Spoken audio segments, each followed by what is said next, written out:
Seperti yang sudah kita ketahui, diskusi hari ini merupakan salah satu rangkaian untuk melengkapi penugasan LKM MPD. Dan kebetulan narasumber kali ini merupakan penerima beasiswa KSE yang dapat kita jadikan inspirasi saat kuliah. Beliau adalah Mas Nafi Mulyono. Untuk Mas Nafi Mulyono, waktu dan layar kami persilahkan. Ya, perkenalkan, namaku Nafi, Muhammad Nafi Mulyono, biasa dipanggil Nafi, dari Satya Brata 2018, Teknik Sipil Angkatan 2018. Terus ini ngapain agendanya?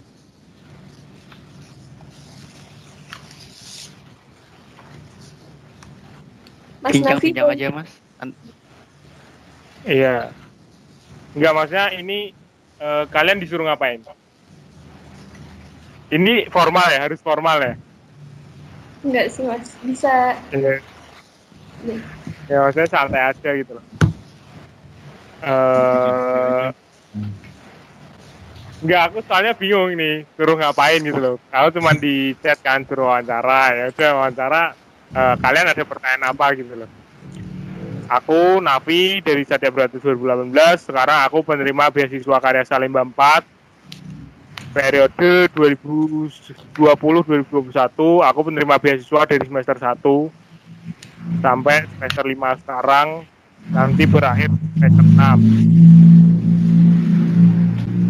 Nah, sekarang kan wawancara, kalian tugasnya wawancara kan? Iya. Nah, kalau kalian wawancara, mungkin ada yang mau ditanyain nggak dari kalian, gitu aja.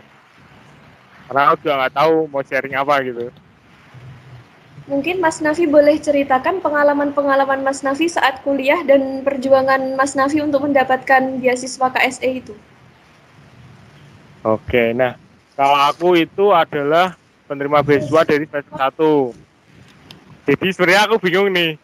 Kalian kan disuruh wawancara aku nih, mahasiswa prestatif. Padahal aku bukan mahasiswa prestatif. Ya. Jadi aku penerima beasiswa dari semester 1. Kalau KSE itu semester 1 bisa dapat beasiswa, tapi ada lewat jalur namanya Toksen dulu, atau jalur Sigma dulu namanya, siapkan generasi mahasiswa. Itu bimbelnya dari organisasi Paguyuban Karya Salimba 4 Universitas Diponegoro.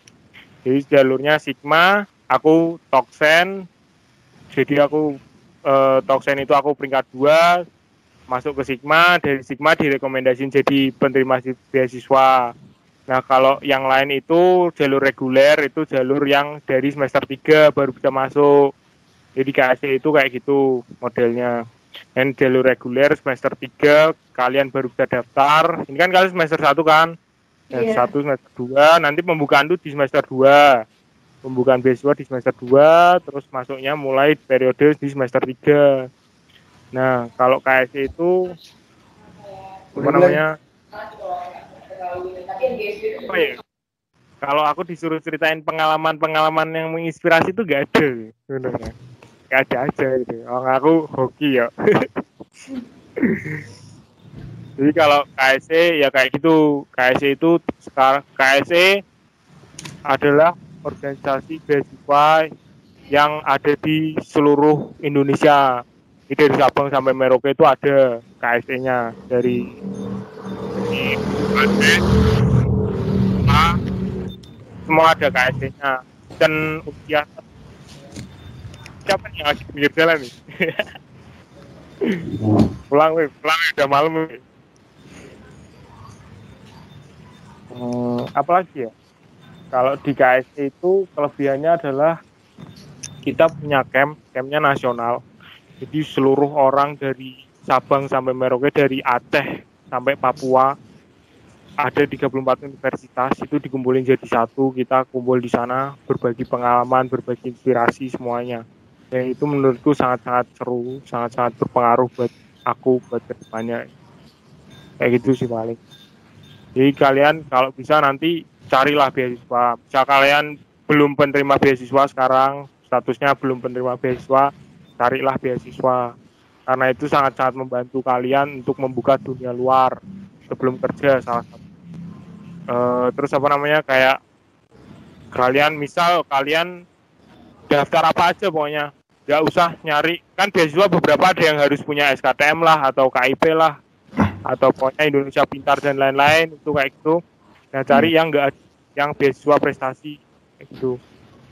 Terus termasuk salah satunya KSE. KSE itu kalian tidak dilihat IPK-nya, nggak dilihat SKTM-nya, nggak dilihat apa-apanya, yang penting dilihat dari kemampuan kalian, keterampilan kalian. Kayak nanti ada esai, jadi ada 9 esai di website pendaftaran. Kalian isi tuh esainya yang meyakinkan tapi tidak melebih-lebihkan, yang penting jujur. Terus kalian aktif lah mulai sekarang, mulai semester 1 kalau bisa kalian aktif organisasi apapun. Mau di kampus, mau di luar kampus bebas. Aku di kampus sama sekali nggak aktif. Kalian nggak akan melihat aku di himpunan, nggak akan melihat aku di BEM, di biro-biro sipil yang lain, nggak akan pernah lihat aku kalian.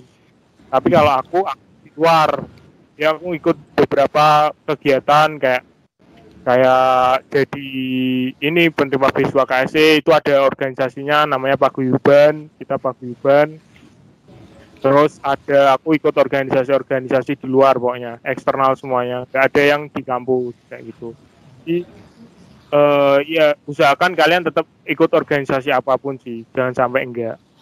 Kalau kalian mau aktif di kampus, aktiflah mulai dari semester 1. Karena kalau kalian aktifnya nanti-nantian, itu nggak enak. Rasanya beda. Kayak aku nih, aku udah semester 5. Terus aku mau aktif di kampus tuh rasanya udah beda aja gitu. Kayak nggak mulai dari awal, jadi nggak ngerti apa-apa gitu. Kalau kalian masih semester 1, ikut aja. Nggak apa-apa. Usahain banget pokoknya. Jangan sampai nggak ikut organisasi. Karena itu bagian dari sharing, networking, dan developing dari diri kalian. Kembangin kalian setinggi-tinggi mungkin, sebaik-baik mungkin. Intinya sih itu, karena zaman sekarang kalian kuliah di sipil itu didoktrin kalau aku bilang. Jadi perusahaan-perusahaan sekarang itu aku udah dari KSD, dari yang lain-lain, dari mana-mana, dari seminar-seminar perusahaan BUMN kontraktor, itu mereka bilang kalau yang ditanya pada wawancara nanti bukan IPK lah, nilai-nilai kalian, tapi kemampuan kalian, kemampuan secara software. Pokoknya software nih ya, software itu utama. Terus kemampuan kalian soft skill kalian kayak kalian ikut organisasi apa kayak. Dan yang paling penting adalah kalian udah melakukan apa buat masyarakat. Jangan sampai kalian selama kuliah doang, kuliah pulang.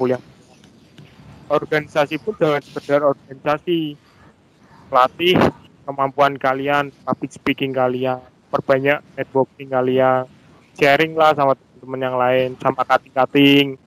Suatu saat kalian akan butuh cutting. Nanti tahun depan kalian punya adik tingkat, sharing sama adik tingkatnya. Kayak gitu sih. Apa namanya? Karena yang dicari itu. Terus organisasi juga ikutlah organisasi. Buatlah pengaruh ke masyarakat atau buatlah pengaruh ke organisasi itu. Jangan sampai kalian cuma ikut organisasi tapi ya udah ngalir aja, ikut proker berangkat doang tapi nggak dapat apa-apa kayak gitu. Kalau dari aku, mungkin kalian ada yang mau tanyain nggak? Ini kalian temanya apa namanya? Ini kan mengasah apa? Teknik komunikasi ya? Iya. Iya. Ya mungkin dari kalian kita sharing 2 arah aja lah ya, jangan 1 arah. Mungkin dari kalian ada gimana mau apa, bingung apa kayak itu, tanyain aja apa-apa. Mungkin dari teman-teman ada yang mau bertanya? Aku mau nanya sih ke Mas Nafi. Ya. Ya. Jadi Mas kan nerima beasiswa KSE ya Mas? Ya. Mungkin dari Mas itu cara Mas buat manage waktu itu gimana Mas buat organisasi, belajar, yang lain-lain. Kalau saya sendiri sih jujur masih banyak boros waktu sih Mas kalau saya. Banyak males-malesnya gitu. Mungkin ada saran dari Mas juga. Kalau aku pribadi ya. Jadi kalau aku dulu diajarin sama cutting itu ada 3. Kalian udah diajarin belum? Jadi ada 3. Waktu kalian istirahat, refreshing, tidur, dan lain-lain. Pokoknya istirahat, apapun bentuk istirahatnya. Yang kedua ada yang namanya waktu organisasi. Sama yang ketiga waktu akademik. Nah, kalian hanya boleh milih 2. Jadi milih kalian istirahat cukup organisasi lancar, akademik gak lancar, atau kalian milih istirahat cukup, akademik lancar tapi organisasi gak lancar, atau kalian milih organisasi lancar, akademik lancar, tapi istirahatnya ya pas-pasan gitu. Pilih aja, kalian mau pilihan yang mana. Kalau aku sih kayak gitu dulu. Tapi aku sekarang adalah ya udah, kalian dalam seminggu bagi waktu kapan kalian belajar, kapan kalian belajar. Nggak harus setiap hari kok. Dan belajar itu nggak perlu waktu yang lama, sejam aja. Misal kalian habis kuliah nih pagi kuliah, malam ya udah buka aja kalian tadi kuliah apa, lihat-lihat aja, nggak masalah kok. Lagian di sipil juga kalian nggak usah berharap IP tinggi-tinggi kan, komplot aja udah cukup bagus. Jadi kalian udah usaha kayak gitu. Apa namanya, yang penting manage aja. Kalian tulis, kalau bisa bikin nih, teman-temanku tuh bikin semua to do, doing, done. Yang harus kalian lakukan tuh apa. Jadi bikin skala prioritas yang kalian lakukan. Yang pertama yang akan kalian lakukan, tulis apa aja. Yang itu bukan kebutuhan mendesak, jadi nggak harus dikerjakan secepat-cepatnya. Tulis deadline-nya kapan. Kalau misalkan deadline-nya lama ya masukin. Terus yang kedua bikin doing, apa yang harus kalian lakukan saat ini, lakukan juga saat ini gitu, yang jadi prioritas utama. Kalian tulis, oh aku harus ngerjain tugas GSB, ngerjain tugas statika, deadline-nya besok, deadline-nya 2 hari lagi, deadline-nya minggu ini. Tulis, jangan sampai enggak, karena itu penting. Terus tulis juga yang udah kalian lakukan, yang udah selesai itu apa. Jadi nanti tinggal mindahin dari to do ke doing ke done gitu. Jadi kayak gitu, bagi aja waktunya. Kalian bisa kok, waktu kita sama 24 jam. Waktunya sama 24 jam.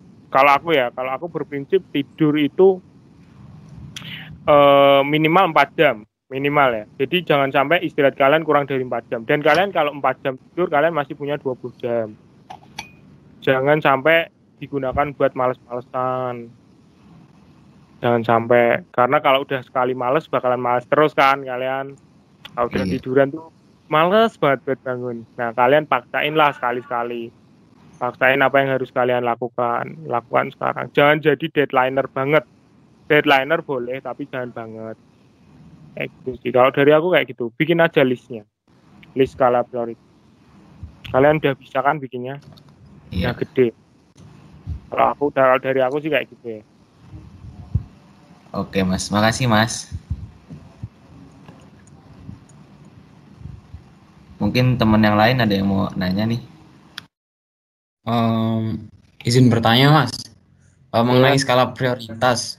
Nah, Mas Nafi sendiri sebagai penerima beasiswa KSP kan juga aktif dalam berorganisasi juga kan Mas.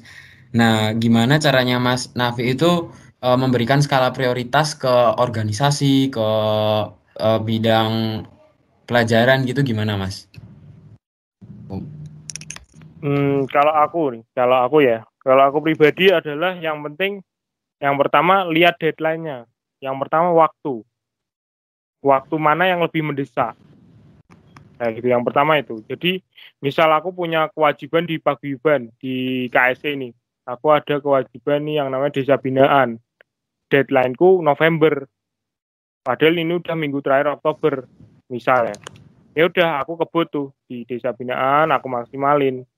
Masalah akademik, yang penting waktu kuliah dengerin. Masalah bisa atau enggak bisa dikejar nanti. Jadi yang penting masalah waktu dulu, apa yang lebih mendesak. Terus kalau akademik, misal kalian mau seimbang di akademik, ya udah waktu kalian untuk belajar, waktu kalian kuliah ya udah kuliah. Ketika kalian kuliah mendengarkan dengan baik, mendengarkan dengan benar, serius kuliahnya, nyatet, yang penting itu ya nyatet, kalian dengerin, kalau nggak tahu tanya. Itu secara tidak langsung kalian nggak perlu belajar lagi gitu loh. Yang kalian udah punya catatan, kalian udah belajar waktu kuliah, kalian malamnya nggak perlu belajar lagi. Kalian udah pasti paham. Kalau nggak paham ya tanya dosennya langsung saat itu juga. Tapi kalau kalian nggak tanya, artinya kalian udah paham. Jadi malam nggak usah belajar. Nanti bisa dikejar waktu kalian butuh. Kalian buka lagi tuh secara tidak langsung, nanti kalian ingat. Oh, aku pernah belajar ini. Aku dulu nanya ini. Aku tahu ini. Bisa, pasti bisa kok. Jadi jangan takut nggak bisa dulu.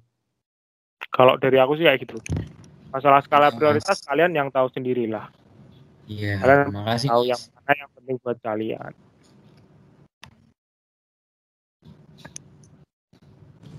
Mungkin yang lain? Mas, saya mau bertanya, Ya, silakan. bagaimana cara mengisi waktu luang supaya produktif, tidak hanya dibuat untuk males-malesan gitu, Mas. Makasih. Waktu luang produktif ya. Kalau waktu luang produktif itu yang pertama ya itu tadi, kalian kalau ngegabut ngapain? Yang pertama nih belajar. Belajar kan, pasti males belajar. Walaupun gabut tapi males kan belajar. Nah, dipaksain aja belajar. Sekali-sekali lah. Kalian nggak harus belajar terus. Belajar itu seminggu sekali cukup kok buat aku. Kalian ngerjain tugas kalau gabut. Misal kalian punya tugas, kerjain tugasnya. Kalau nggak punya tugas, kok males belajar, temukan hobimu. Kembangin hobimu, kembangin minatmu, kembangin bakatmu. Kalian bakat apa nih? Misal kalian suka menggambar, melukis. Ya udah, kalau luang ya udah kalian ngelukis, gambar. Gambar apa? Iseng aja nggak apa-apa. Kembangin pelan-pelan. Atau hobi kalian nulis. Ya udah, tulis aja. Nulis apa? Nulis puisi, nulis cerita, nulis cerpen, novel dan lain-lain. Atau kalian hobinya kayak aku fotografi. Aku hobinya fotografi. Jadi aku kalau luang ya udah iseng-iseng buka YouTube, tutorial fotografi, tutorial dasar fotografi atau ngapain atau hunting foto kemana jalan-jalan ya gitu. Kembangin aja yang bisa kalian kembangin. Apa yang jadi hobi kalian. Atau sekarang yang kalian butuhkan adalah belajar software. Itu yang paling penting. Software ke teknik sipilan, ada SAP 2000, ada AutoCAD, Tekla dan lain-lain. Belajar aja. Kalau kalian suka, pokoknya apa yang kalian suka lakuin. Jangan sampai kalian melakukan yang tidak kalian suka. Misal kalian nggak suka di teknik sipil, jangan dipaksain. Gitu. Tenang aja. Itu sih. Intinya lakukan apa yang kalian suka. Jadi hobimu. Kembangin hobimu, kembangin bakatmu. Siapa tahu ya kan, lulus, hobinya udah berkembang, malah kita pakai hobi buat cari uang, bukan pakai teknik sipil buat cari uang. Kan nggak ada yang tahu. Rezeki nggak ada yang tahu jalannya di mana. Itu sih kalau dari aku. Ya, Mas, makasih ya, Mas.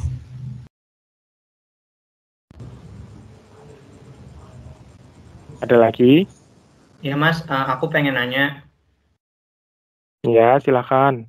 masih menyinggung tentang dunia perkuliahan dan juga organisasi Mas. Mas ini kan sebagai penerima beasiswa KSE yang mana mungkin mewajibkan Mas untuk selalu menaikkan nilai-nilai Mas. Dan juga Mas tadi mengikuti beberapa organisasi di luar lingkungan kampus Mas. Nah, saya ingin bertanya bagaimana caranya menyeimbangkan dunia akademis dan non-akademis tanpa kita tuh menonjolkan hanya di satu sisi saja Mas. Jadi kita tuh bisa ikut serta dalam dua-duanya gitu, menonjolkan diri Mas. Terima kasih Mas. Balik lagi sih kalau aku tadi, kurangin istirahatmu berarti. Kalian akan mengurangi istirahat, waktu jam tidur kalian.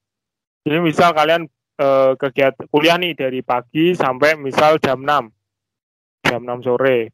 Habis itu kalian ada rapat organisasi. Biasanya rapat organisasi itu malam. Rapat organisasi sampai jam 10. Terus habis itu kalian belajar 2 jam sampai jam 12. Terus tidur jam 12 sampai jam 4 bangun. Kayak gitu terus siklusnya. Intinya adalah untuk menyeimbangkan ketiga itu aku percaya bahwa itu tadi tidur, istirahat atau tidur, terus organisasi sama akademis, kalian harus milih dua. Kalau ketika kalian memilih mau seimbang organisasi dan akademis, ya udah yang ketiga tidur itu atau istirahat kalian kurangin waktunya dalam 24 jam. Secukupnya tapi jangan sampai dipaksakan. Jadi kalau kemampuan kalian harus istirahat 5 jam, 6 jam, ya udah luangin waktu 6 jam. Bikin list to-do-nya. Bikin apa yang harus kalian di list yang harus kalian lakukan. Organisasi kan juga nggak setiap hari ada. Kalian proker nih, misalkan punya proker dalam jangka waktu kan mesti dipersiapkan berhari-hari yang lalu, berminggu-minggu yang lalu. Jadi kalian punya persiapan waktu banyak. Seminggu 7 hari kalian bisa bagi waktunya hari Senin sampai Kamis misal buat organisasi, Jumat buat belajar, Sabtu Minggu buat keluarga, buat refreshing, bebas, terserah kalian baginya kayak gimana. Intinya adalah tulis listnya, apa yang kalian perlukan, di list aja biar kalian tuh ingat gak lupa. Kalau perlu di list dari pagi sampai sore kalian mau ngapain, malamnya kalian ngapain, dan lakukan itu. Misalkan nanti kalian ngekos, ada tambahan lagi nyuci, ada tambahan lagi ngelondri, ada tambahan lain-lain, harus cari makan, harus apa, list aja semuanya, jangan sampai ada yang kelewat. Kayak gitu sih intinya. Baik Mas, terima kasih Mas. Mas, selanjutnya saya mau bertanya nih Mas. Kita kan sebagai mahasiswa baru kan perlu untuk kedepannya kayak ada tujuan tertentu ya Mas. Nah, dari kita kan kayak nggak mau sebagai mahasiswa nggak mau kayak nilainya segitu-segitu aja terus tuh Mas. Nah, menurut Mas, bagaimana cara kita mengembangkan diri Mas biar IPK tinggi atau gimana Mas gitu Mas? Apa ya? Kalau aku sih gini, intinya adalah jangan mentarget dirimu terlalu tinggi, tapi juga jangan terlalu rendah. Kalau emang kalian mau IPK-nya tinggi, bagus banget. IPK tinggi, ya usaha kalian harus tinggi. Yang penting usaha. Jangan sampai kalian pengen IPK tinggi tapi malas-malasan belajar. Pengen organisasi seimbang sama IPK tapi belajarnya males, ngapa-ngapain males, nggak mau ngembangin diri. Kalau mau ngembangin diri, kalian harus benar-benar keluar. Di kampus itu tidak mengajar kalian soft skill, nggak ngajarin kalian gimana caranya ngembangin diri, tapi meningkatkan ilmu pengetahuan kalian. Nah, kalau kalian mau ngembangin diri, ya itu salah satunya adalah dengan ikut organisasi. Misal kalian punya organisasi tentang politik, ya udah masuk BEM tentang sospol. Kalau kalian minatnya olahraga, masuk himpunan, ikut mikat, atau ikut UKM futsal, atau kalian suka voli, UKM voli. Ikut apa yang kalian suka, sesuai minat kalian, sesuai bakat kalian, kembangin diri sesuai dengan apa yang kalian mau. Kalian suka jurnalis, ikut LPM. Kalian suka fotografi, ikut Prisma. Sesuai minat kalian, sesuai bakat kalian. Jadi di kampus itu untuk keilmuannya, di luar untuk soft skill-nya, apapun. Walaupun soft skill-nya sesuai minat kalian pasti belajar berorganisasi. Mengkoordinir orang banyak, mengorganisir waktu kalian, diri kalian, memanage diri kalian, kayak gitu. Kalian udah LKMMPD belum sih? Udah hari ya? Mas. Udah Mas kemarin Mas. Di hari ya kemarin kan kalian juga diajarin kan perbedaan mahasiswa dan siswa, diajarin ya kan? Ada nggak sih? Atau beda? Di zamanku tuh kalian diajarin memanage waktu, diajarin skala prioritas, ya kan? Iya Mas. Iya Mas. Nah itu diterapin aja apa yang mereka ngajarin, sangat berguna pasti. Aku juga belajar dari LKMMPD kok. Aku cuma ikut LKMMPD dan aku belajar dari situ.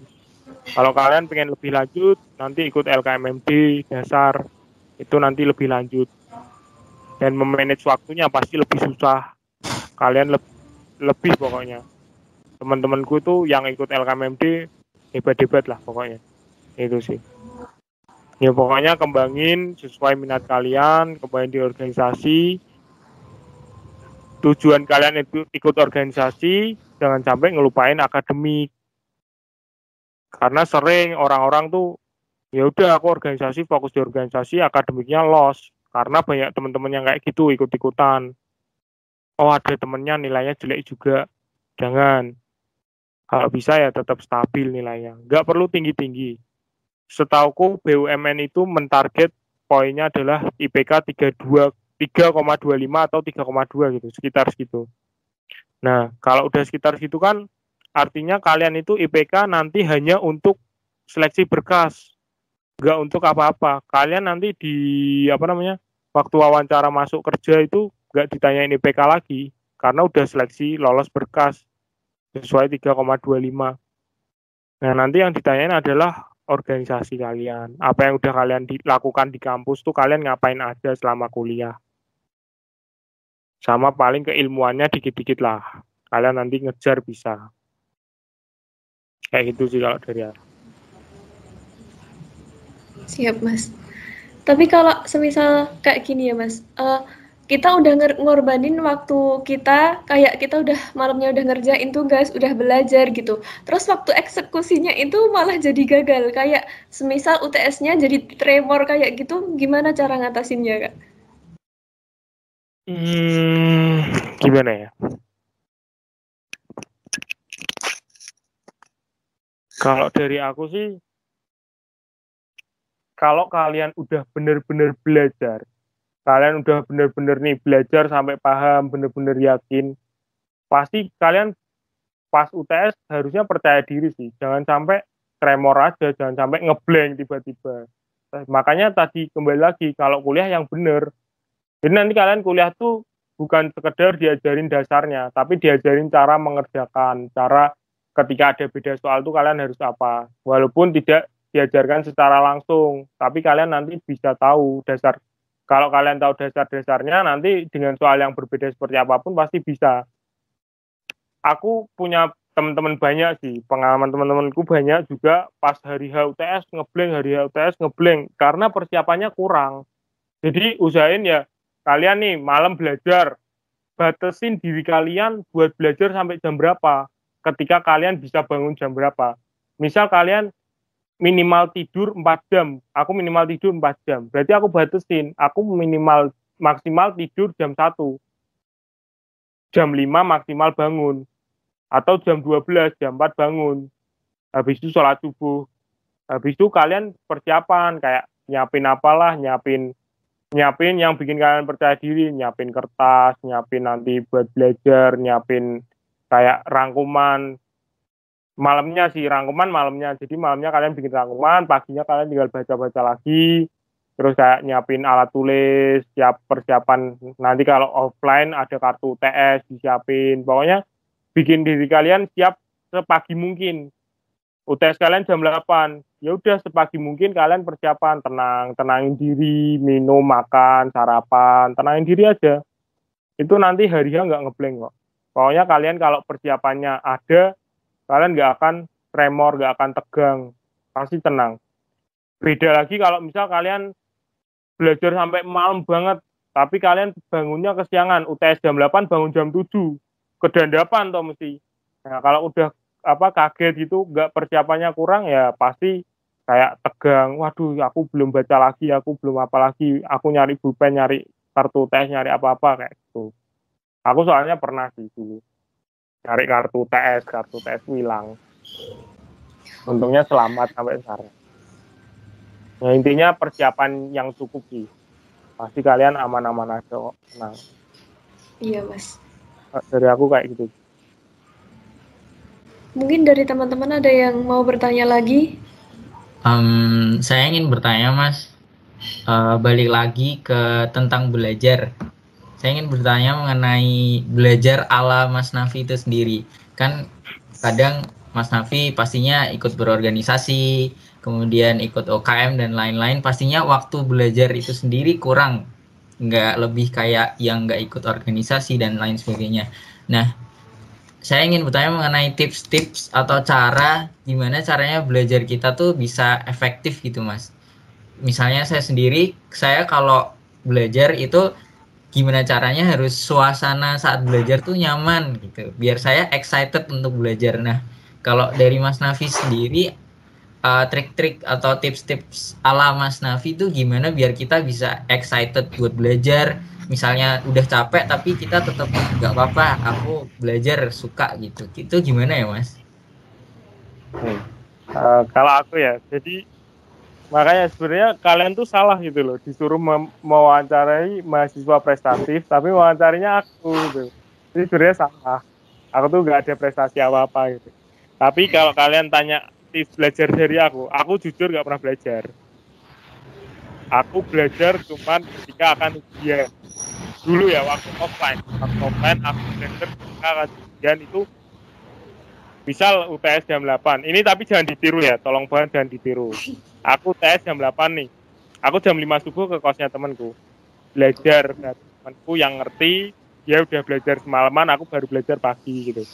Karena jujur aku adalah ingatan jangka pendek. Aku nggak bisa, ya bukan nggak bisa sih, tapi kayak susah aja buat nginget-nginget terus. Jadi kalau misal ujiannya minggu depan tapi aku belajar sekarang, minggu depan pasti aku lupa dan harus belajar lagi di H-1 atau H- berapa jam biar aku ingat.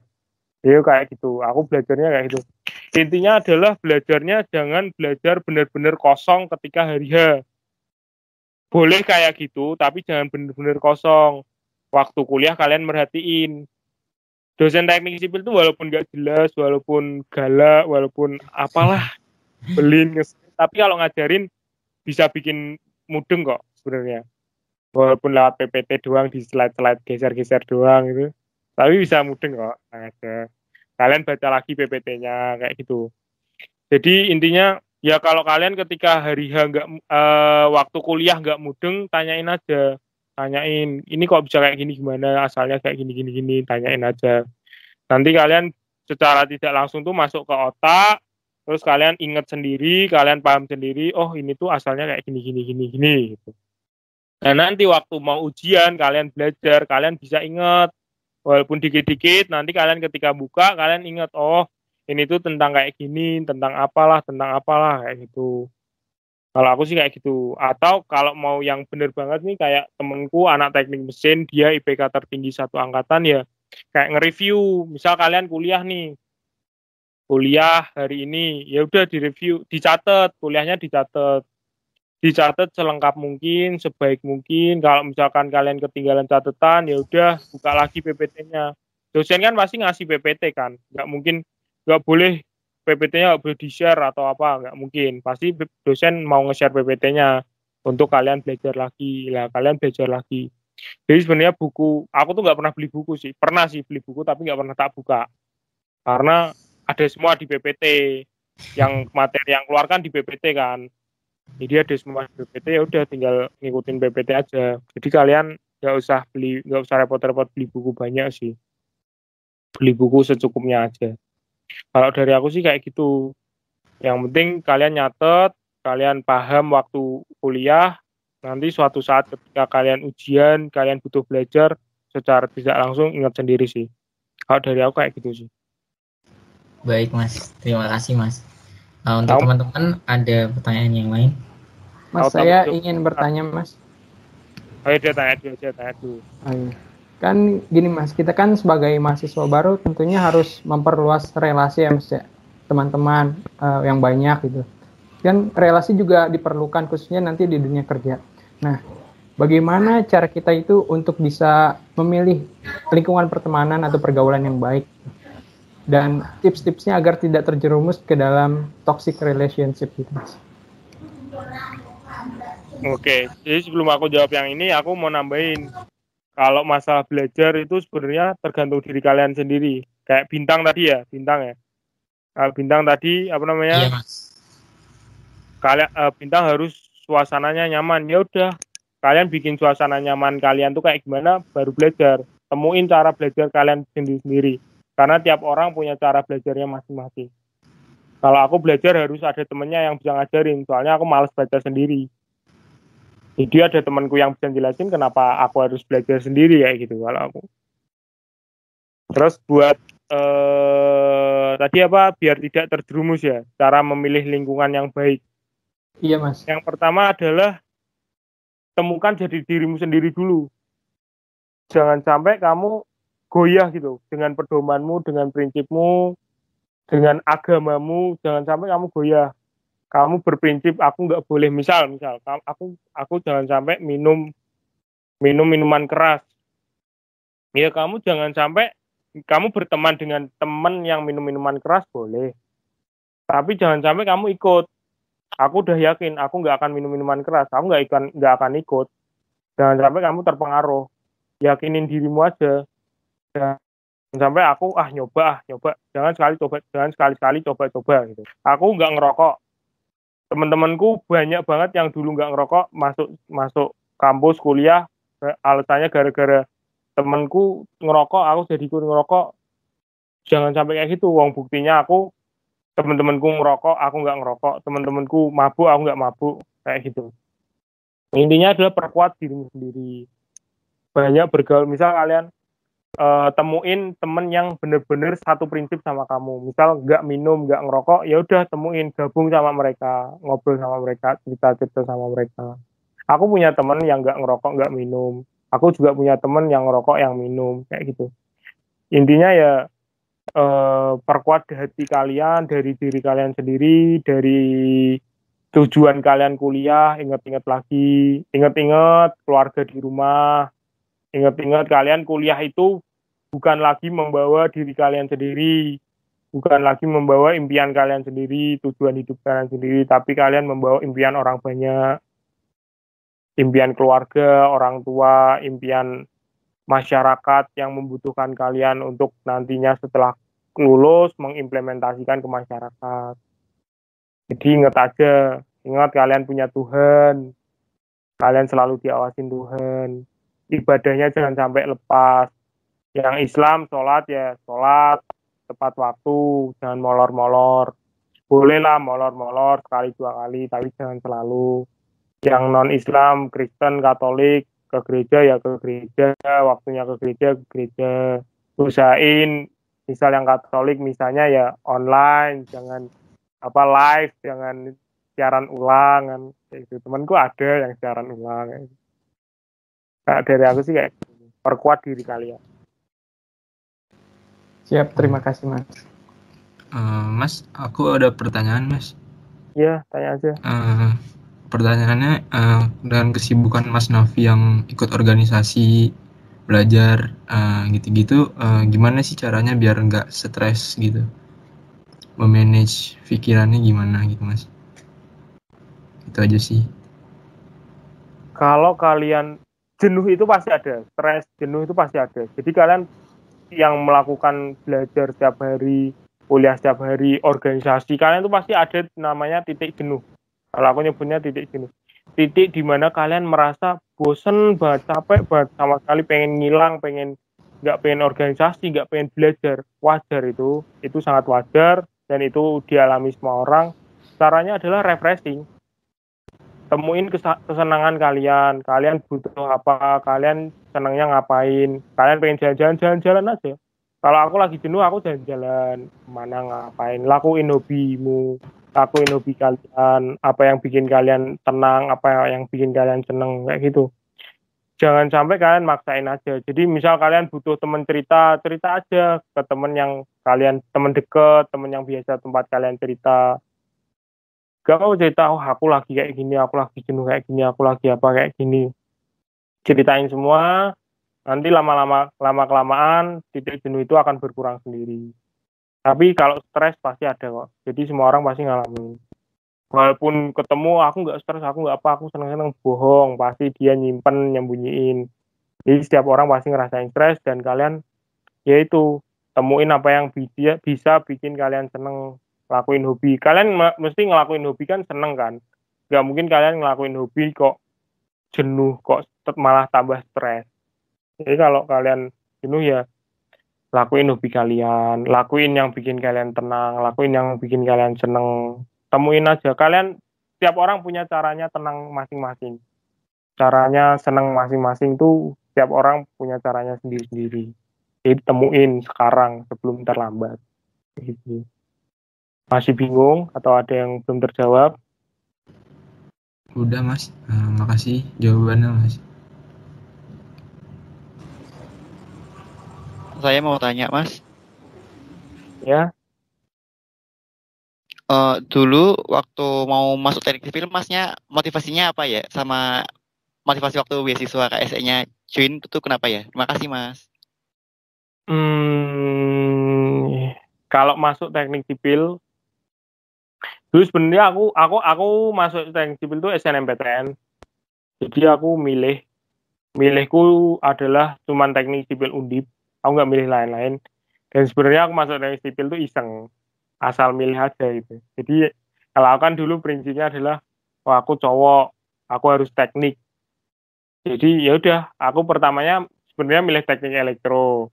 Terus ada temanku yang nilai rapotnya lebih tinggi dari aku karena aku nggak mau kesaing atau aku nggak mau resiko, ya udah aku pindah ke teknik sipil.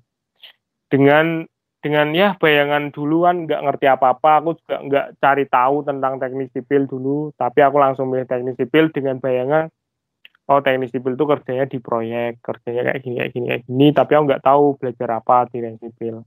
Sampai sekarang nggak tahu sih. Tapi ya itu lihat, oh prospek kerjanya bagus, peluang kerjanya bagus, banyak orang menyarankan aku masuk sana juga, ya aku masuk sih. Ya walaupun sebenarnya bukan apa ya, bukan minat sih, kalau aku bukan minat, tapi ya udah jalanin aja. Jadi untuk motivasi utamanya ya karena orang tua sih, karena orang tua pengen aku masuk teknik sipil juga, ya udah masuk aja gitu. Terus untuk masuk beasiswa KSE itu dulu aku ini untuk awal aku nggak ngerti apa-apa, jadi aku dulu ikut tryout KSE, tryout SBM. Jadi KSE itu bikin tryout SBMPTN untuk kelas 12. Nanti yang juara 1, 2, 3 direkomendasiin jadi penerima beasiswa dari semester 1. Nah, aku dengan hokinya, walaupun aku dulu berangkat itu cuman bawa pensil 1, nggak bawa apa-apa, nggak bawa penghapus. Itu pun tryout didaftarin, terus nggak sengaja dapat peringkat, terus direkomendasiin, terus masuk.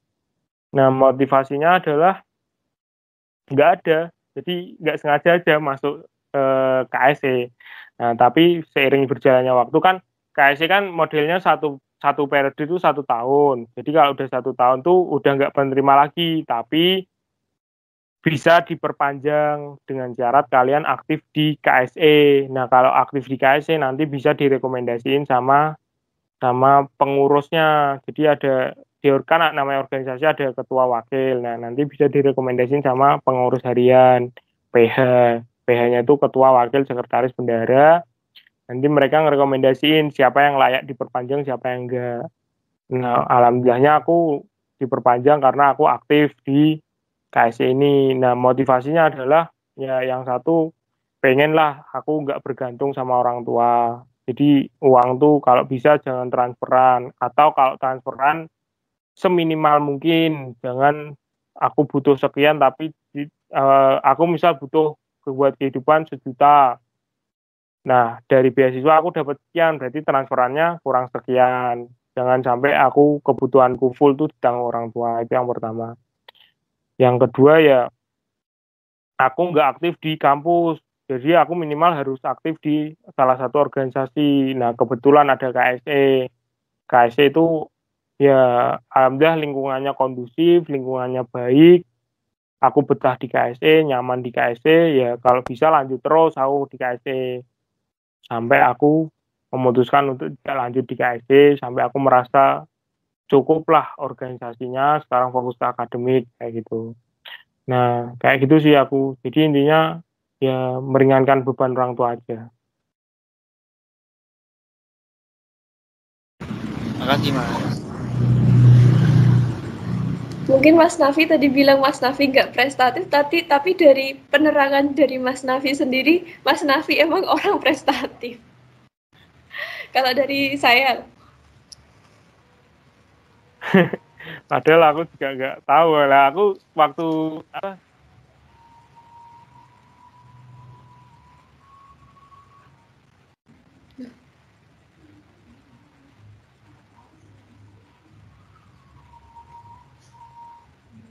Masnya ngilang ya? Hilang mungkin sinyalnya. Kepencet lift katanya.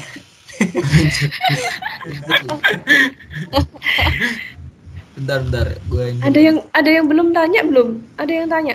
Ada yang belum tanya? Regina. Terakhir, udah semua. Iya.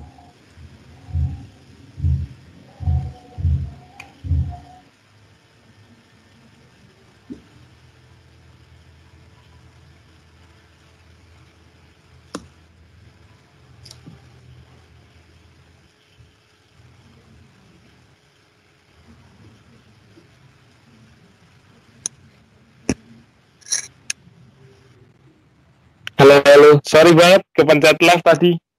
Iya, enggak apa-apa, Mas. Gak apa-apa, Mas. Lanjut.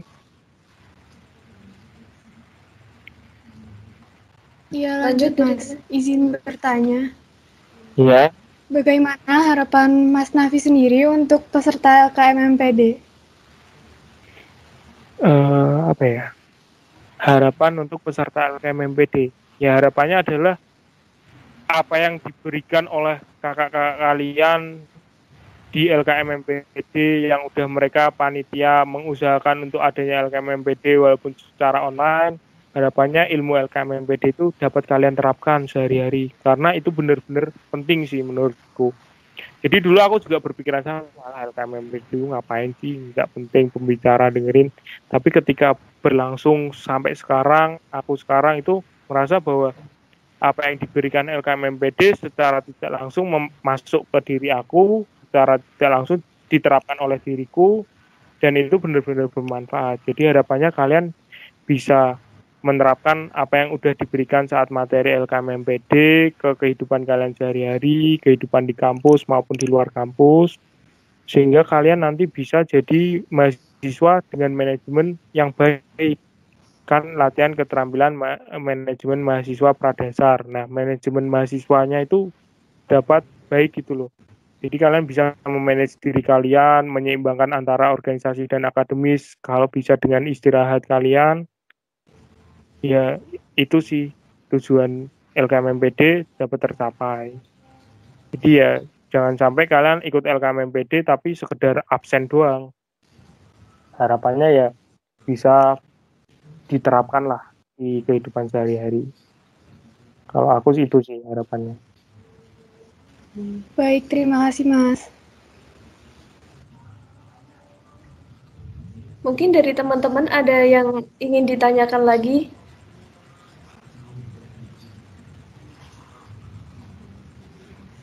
Oh iya Mas, aku mau tanya. Tips bagi orang yang tanda kutip udah kecemplung di teknik sipil, nggak sengaja kecemplung di teknik sipil gara-gara kayak disuruh orang tua apa disuruh kakaknya kayak gitu tuh, bagaimana biar jalannya itu nggak jalanin setengah-setengah gitu loh, bagaimana? Ini aku sebenarnya pertanyaan yang sama sih, cuman kalau aku sampai sekarang bisa bertahan ya karena satu motivasi, ya apa ya, aku udah masuk, ya udah aku udah memulai, ya aku bertanggung jawab untuk sampai akhir. Itu yang pertama. Yang kedua ya kasihan orang tua juga sih, masa udah masuk, udah dibayarin UKT sekian juta, tapi kaliannya kuliah gak niat, kuliah setengah-setengah. Ya itu jadiin motivasi, ingat kembali orang yang di rumah yang udah mengusahakan kalian supaya kalian bisa kuliah. Pastikan mereka beliau-beliau yang sudah mengusahakan kalian untuk kuliah, ya mereka pasti mengorbankan sesuatu kan, nggak mungkin mereka nggak mengorbankan sesuatu. Kalau dari aku kayak gitu. Terus apa namanya, pertama yang harus kalian lakukan adalah sukai dulu teknik sipil, karena kalian nggak akan bisa bertahan kalau kalian nggak suka. Ya aku sementara ya suka nggak suka sih, jadi biasa aja sih. Ya mau nggak mau ya jalanin aja kayak gitu. Apa namanya? Nah terus kalau udah apa ya, aku tadi mau ngomong apa atau lupa aku.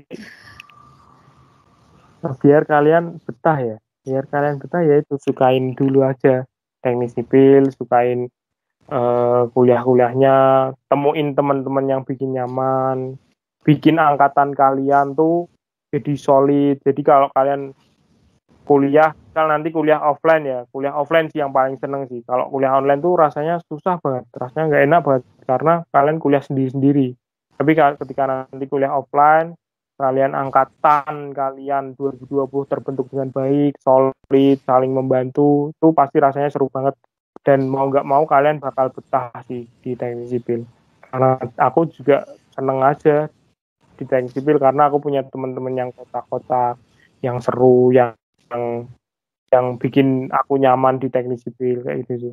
Dan aku terpancing oleh kata-kata dulu aku diomongin pokoknya hidup ini tidak selalu kalian melakukan apa yang kalian sukai, tapi kalian juga harus menyukai apa yang akan kalian lakukan. Jadi walaupun kalian sekarang nggak suka di teknik sipil, tapi cobalah untuk menyukai itu, untuk mencintai teknik sipil. Jangan melulu melakukan apa yang kalian cintai, karena nggak selamanya di dunia itu kalian melakukan yang kalian cintai, tapi juga cintai apa yang kalian lakukan, kan gitu. Dulu aku main kayak gitu sih, terus kayak wah iya juga ya. Dari aku kayak gitu sih. Semoga menjawab. Siap Mas, makasih. Dari teman-teman ada yang ingin ditanyakan lagi? Saya mau tanya, Mas. Suka dukanya organisasi KSE apa ya, Mas?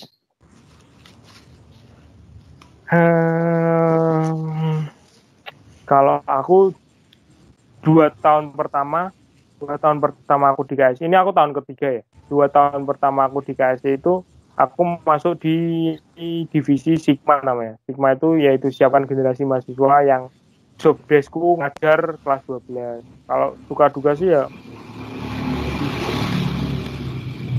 karena ya kayak biasa sih duka dalam organisasi umumnya ya. Susah kalau ada yang hilang. Sukanya ya susah kalau ada yang hilang, nggak aktif, nyari-nyari orang. Kalau sukanya banyak banget kayak gitu kita. Sukanya ya ketemu teman-teman yang dari ilmu pengetahuan tuh kita saling sharing, relasinya ada untuk semua jurusan, semua fakultas. Teman-temanku dari banyak fakultas tuh banyak banget yang dari KSE, terus lintas universitas, jadi tahu bahkan teknik sipil berbagai macam kampus kan beda-beda. Aku sharing, teknik sipil di kampus ini tuh kayak gini, kalau di kampus tuh kayak gini, itu bisa sharing kita pengalamannya. Dan banyak lagi sih, aku pernah ikut camp, di KS itu ada camp, aku ikut camp nasional itu, aku ketemu banyak banget orang dengan berbagai macam sifat,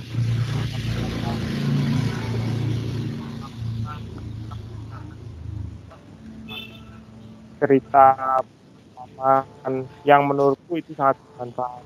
Dan KS itu ngasih materi, kalau aku dulu ikutnya camp kewirausahaan, ngasih motivasi, ngasih materi tentang kewirausahaan, ngasih motivasi tentang leadership juga. Dan itu menurutku sangat membantu aku buat bertahan di teknik sipil. Dan untuk tahun ketiga ini dukanya nggak banyak juga sih, karena dukanya ada karena ini aku lagi fokus ke desa binaan, ngembangin desa binaan. Ya dukanya capek aja, paling harus bolak-balik ke desa binaan, kerja bakti, muli lah istilahnya. Kalau sukanya suka aja, jadi pengetahuan, implementasi ke masyarakat, kumpul sama teman-teman lebih sering. Dan menurutku lebih banyak sukanya sehingga disukanya tidak. Jadi aku kayak punya keluarga. Aku orang sekarang tapi aku nggak pernah pulang. Aku ngontrak dari AKS bareng-bareng. Kayak sukanya.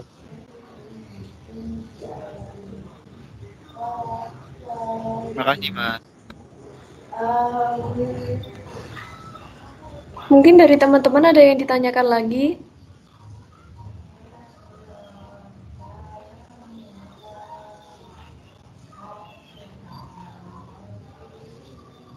Mungkin sudah tidak ada ya, Mas. Terima kasih atas motivasinya, terima kasih atas setiap dukungannya, setiap pembicaraannya. Bagi saya sangat memotivasi bagi diri saya dan teman-teman. Terima kasih atas waktunya. Dan untuk kesimpulan dari materi hari ini, dalam dunia perkuliahan harus diseimbangkan antara akademis dengan organisasi. Dan dalam hal ini, usaha dalam memanajemen diri dan mengembangkan diri sangat diperlukan. Kembangkan diri sesuai dengan minat pribadi dan temukan jati diri sendiri. Terima kasih, Mas. Ya, terima kasih. Aku minta maaf kalau mungkin banyak salah kata atau kalian merasa salah milih mahasiswa untuk Karena menurutku kalian salah sih. Karena banyak teman-temanku yang lebih prestatif tuh. Ada dari aku sih, terima kasih untuk keaktifan kalian, untuk perhatian kalian selama beberapa menit ini. Apa?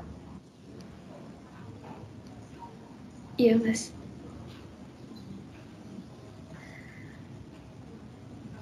Udah. Terima kasih, Mas. Terima kasih, Mas. Terima kasih, Terima kasih Mas. banyak, Mas. Terima kasih, Mas. Terima kasih Mas Nafi.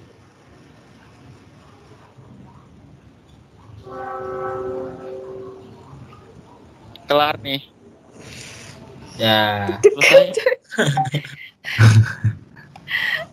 Mau bilang kita apa nggak ada ya? nggak ada Lupa. foto Tadi emang nggak ada foto session sama ininya, Mas Nafi. Iya, ya Allah ya Rabbi. Tang, telepon lagi Tang. Lupa. Aduh. Aduh. Oke. Dari record di SS aja bisa gak? Bisa, bisa. Iya. Ada itu, tapi Tapi nggak bisa bareng kan? Nafinya nggak Tapi nggak semuanya. Ah. Mas Nafi dari tadi ngeliatin Tapi jejak. wajib gak sih ada ketentuan wajib gitu nggak? Enggak kan? Iya, enggak juga sih, Enggak tapi bagus aja. Aku Ya, adanya sih sebenarnya kayak ada cuman mukanya Mas Nafi sama teman-teman yang beberapa on cam. Ya, semuanya. Tadi emang nggak on cam semua. nggak ada yang nggak on cam.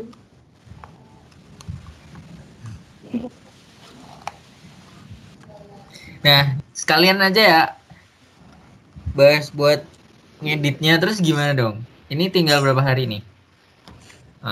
Sampai tanggal 6 kan? 6 apa 5 sih? Ya, 5 hari. Oh, 5. 3 hari. 3 harian. Oke dah. Itu podcast itu suara aja kan? Iya. Kalau di YouTube Kemarin itu video. yang di post di Instagram itu yang mana? Yang podcast Yang suara kayak. Yang suara doang. itu berarti via itu ya, IGTV itu ya. IGTV. Iya. Iya. Nah yang YouTube tuh semuanya berarti ya 5 sejaman gitu ya. Mantap Oh iya sejam. sejam.